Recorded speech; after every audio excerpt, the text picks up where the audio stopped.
Good evening.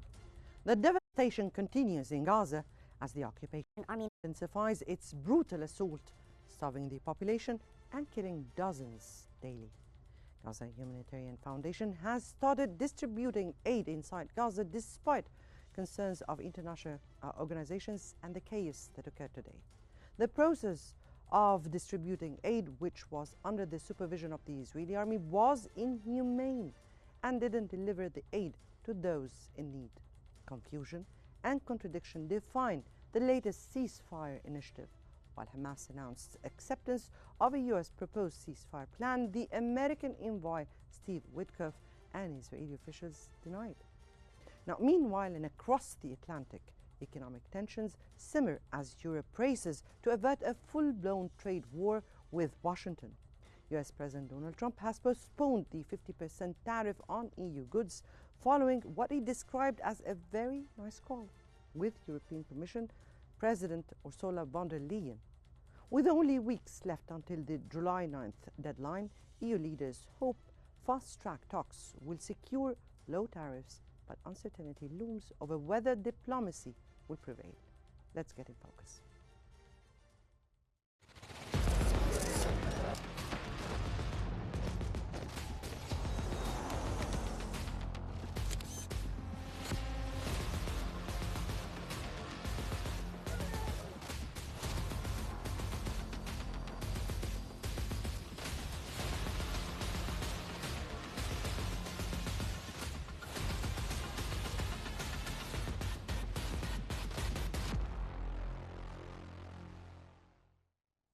In response to Israel's intensified military campaign in Gaza, German Chancellor Friedrich Merz stated that he no longer understands the Israeli army's objective in the occupied Palestinian territory.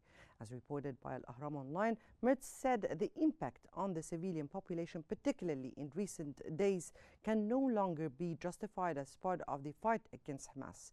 He added, when limits are crossed, when international humanitarian law is being violated, then the German Chancellor must speak out too. Merz emphasized that he wants Germany to remain Israel's most important partner in Europe, but added that the Israeli government must not do anything that its best friends are no longer willing to accept.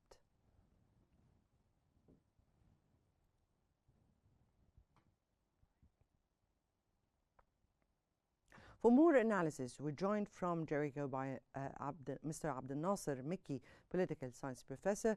Good afternoon to you, Mr. Mikki, and thank you for being with us in Focus. Let me here start by asking you today, the Gaza Humanitarian Foundation, which is an Israeli-backed logistic group, has started distributing aid inside Gaza despite concerns of the international organizations.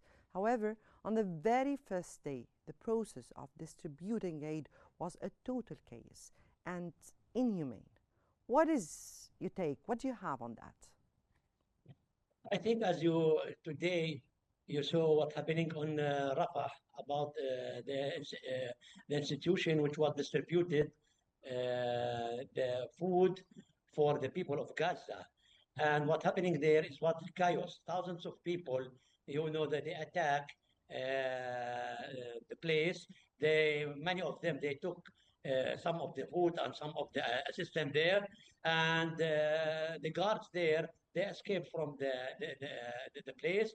And the Israeli military, they interfere in this in order to, to save these people. So for this process, it was not successful. It was failed because it was built on, that's to against the dignity of the people. How could you put that 300,000 people on one place in order they will come there and take there and they will walk for 8 kilometers? This is something against the international, that's law. This is against the humanitarian, that's assistance even there. So I think this process have been failed, and I don't think that they will maybe repeat again. If I may ask you about what we have seen, and that was inhumane as we are seeing the pictures here, what do you have towards what happened by the Israeli occupation army, particularly towards people who are under starvation for a long period? Yes, I think this is the behavior of the people. They have been under starvation. So the people there, they want The to shootings that occurred, what do you have of that? shooting. Yes, the shooting of the occupation army towards people who were in a chaotic situation. Yes, I think this is something not acceptable, and this is one of the crime, that's even war. The Israeli, that they use this starvation in order to humiliate the people. They want to touch their dignity. They want the people to come and to be gathering for one place. I think in the future, this is the Israeli government want the people to maybe to be gathered at 3 or 4 places in Gaza, and this is that's the way, or this is the first step in order that they want to start the displacement, forced displacement for the people out of Gaza.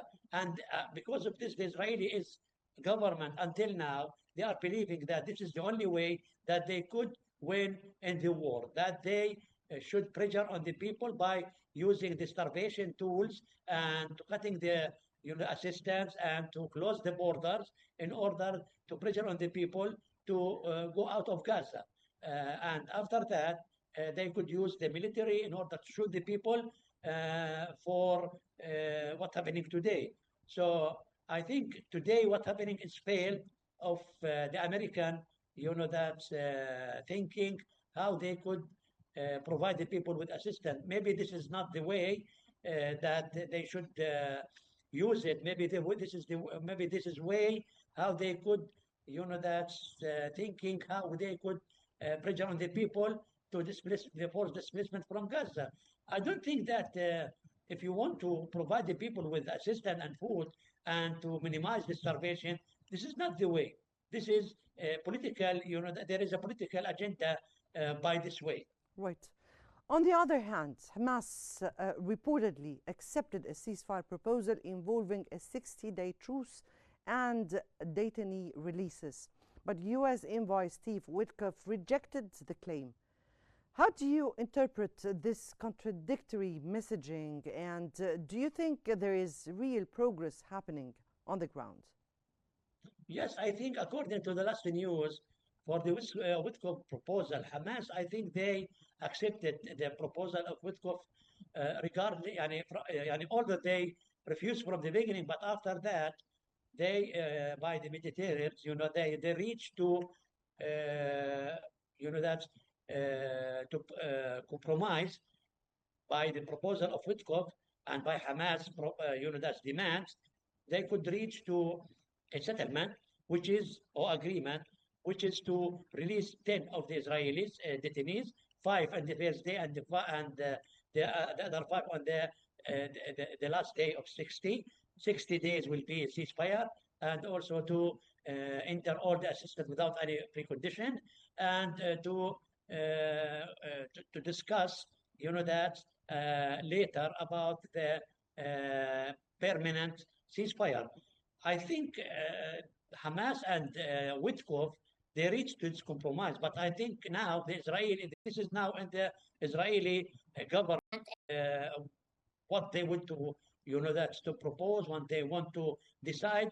Now we could now wait to see what they want to decide. But I did think that the Israeli government will accept this because the Israeli government is not, that's with this agreement. The Israeli government want to stay to continue the war because, as you know, this is the agenda of Netanyahu. Netanyahu, he didn't want to stop the war. He just only say the absolutely win against Hamas, to beat Hamas.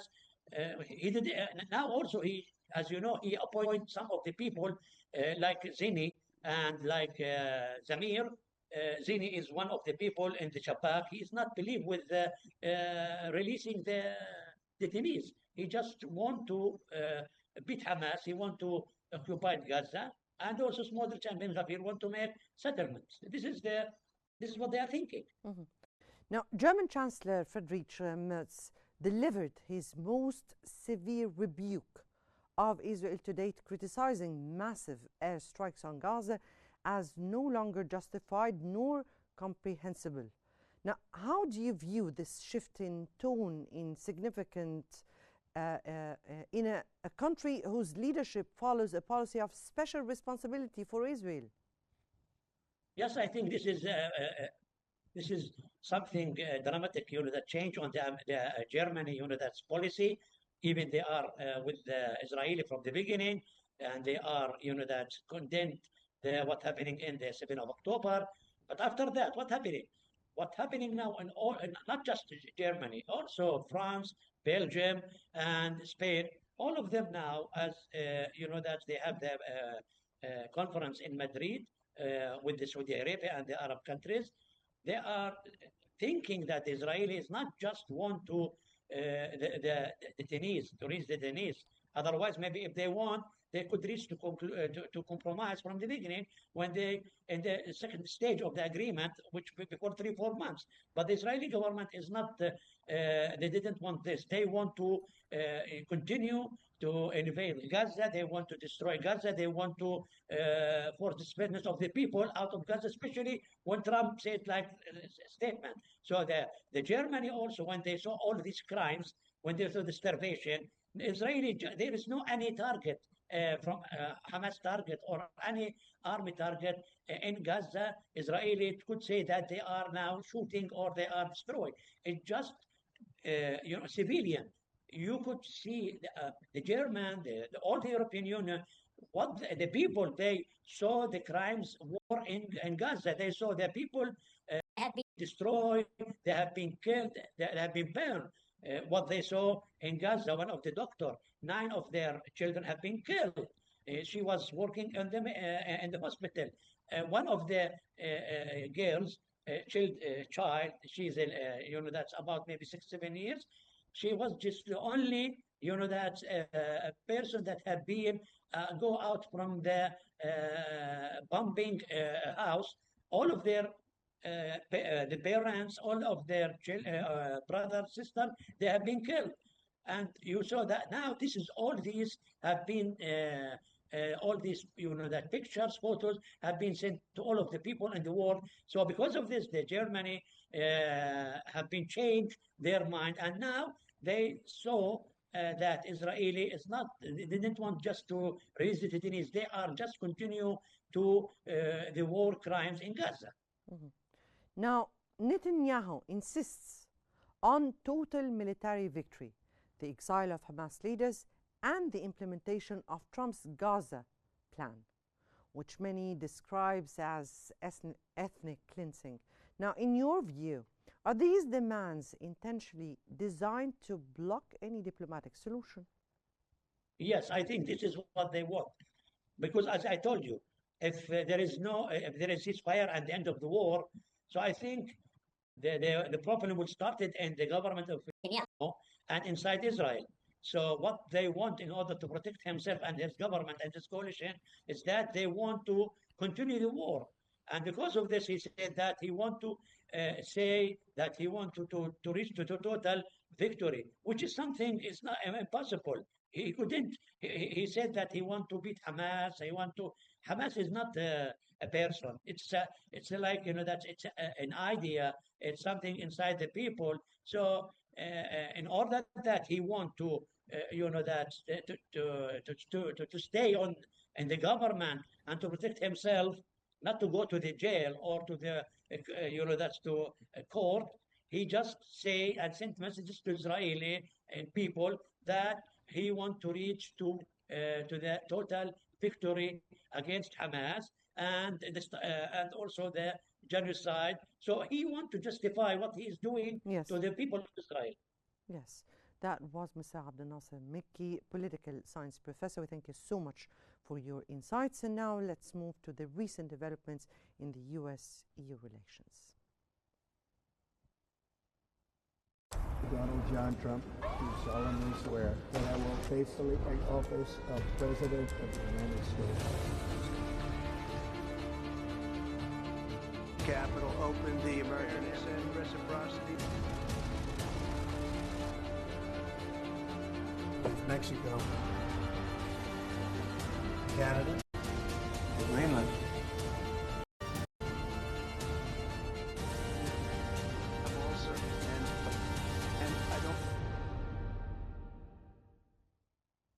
Following U.S. President Donald Trump's decision to delay the imposition of 50% tariffs until July 9th, officials from the EU and the U.S. are set to launch a renewed push for negotiations. Both sides have framed the delay as an opportunity to revive discussions and work towards a trade agreement. According to the New York Times, European Commission President Ursula von der Leyen announced that talks will begin rapidly right after her phone call with Trump. However, the path to de-escalation remains uncertain as both sides continue to hold differing priorities. It also remains unclear whether either party has made meaningful changes to its demands or offers. For example, European negotiators have resisted many of Trump's recurring demands. The U.S. administration has urged European nations to overhaul their consumption tax systems, an idea EU officials have firmly rejected. Meanwhile, EU negotiators have been aiming to reduce the broad tariff imposed in April, but Trump administration officials have signaled that the current 10% rate is likely to serve as the new baseline.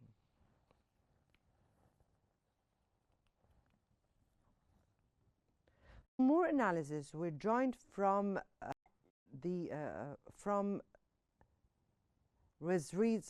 Poland by Ms. Kamila Zarycia-Romanowska, Professor of EU Law and Security Studies. Good evening to you. Good evening to you. And welcome to Qnews. Let me here start by asking you, Trump delayed the 50% tariff on EU goods after a call with Ursula von der Leyen, describing it as very nice. Was this merely a diplomatic pose to avoid escalation, or do you think Trump is signaling openness to a real agreement? This is a great question because it seems like this is something between tactical pause and opening for agreement. This delay, this action is not just a strategic pivot, it's a tactical maneuver. President Trump's decision to postpone this 50% is a high-stake attempt to extract concession through control and predictability, in my opinion. It's neither concession nor de-escalation, it's a leverage, and Mr. Trump knows how to use it very wisely and very smartly, I would say. This move is emblematic of Trump's personalized transactional approach. By emphasizing that this call was very nice and suggesting that the EU is now responding to his demands like China, Trump is creating an optics-driven pause intended to extract faster concession without fundamentally altering its hardline stance. We have to take into account that delay gives the EU narrow but still available window. We must use it not only to coordinate internally as a European Union and as European countries, but mostly to stabilize externally. This is essential for Europe and EU to seize the moment to reassert itself as a credible, constructive actor. It has a lot of opportunities. So we have to ensure that our response must be firm, not provocative, united but flexible, really a diplomatic artwork. Because in the truth, the trade war is no one's interest, not America's, not Europe's, not the world's, not in the global economy in that context and the realization of sustainable development goals. We are all too linked economically, technologically, socially, to view the coping as anything but a lose-lose. The task now is to convert tactical calls into strategic dialogue. And that can only happen if both sides come to the table, not seeking submission, but solutions. Well, the European Commission has reiterated its 0 for 0 offer on industrial tariffs. Now, how strong is the EU's current bargaining position, given definitely economic interdependence and the political pressures on both sides? Well, this is another extremely important question because we have to see it from an executive side. The 040 proposal on industrial growth is more than economic offer. It's a geopolitical test of Europe's autonomy and its regulatory soft powers. It's as well a strategic depth because while the EU remains the US largest trade partner with two-way trade of $1.8 trillion, its ability to negotiate from position of strength is complicated because it's structurally asymmetric in executive capacity, and there is sectoral imbalances as well as Trump's consistent disregard to WTO legitimacy.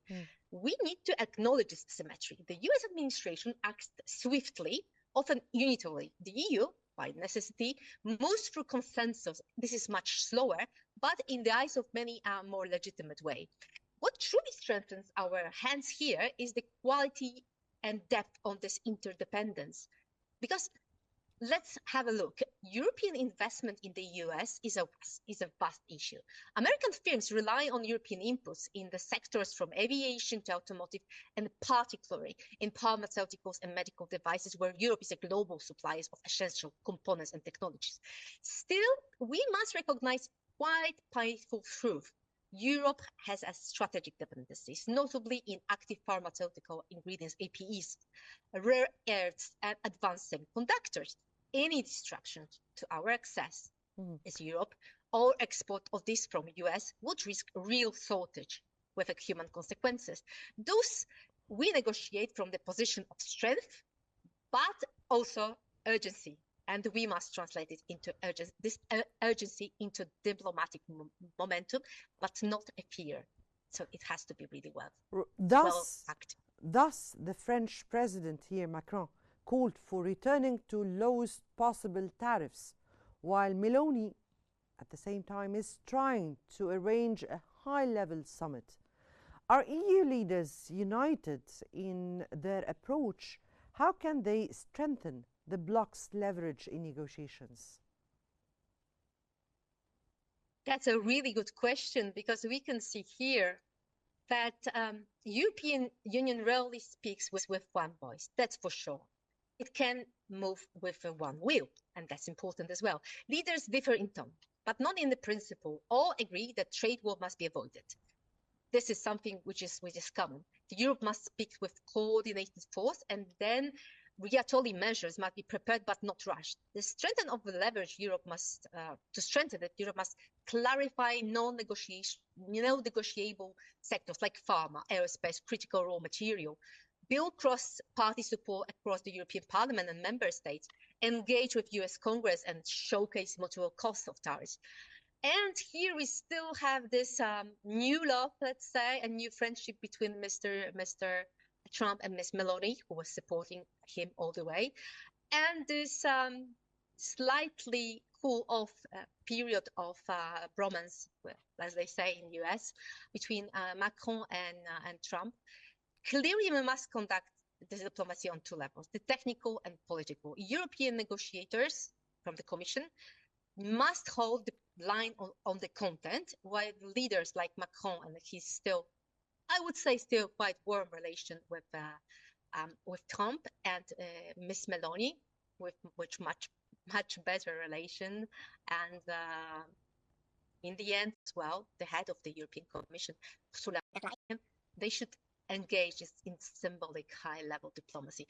Trump like to and wish to be recognized. I think that maybe something which will be really a cherry in the bottom of the cake would be the realization of the for Trump idea. It's mostly the NATO issue, but making for Trump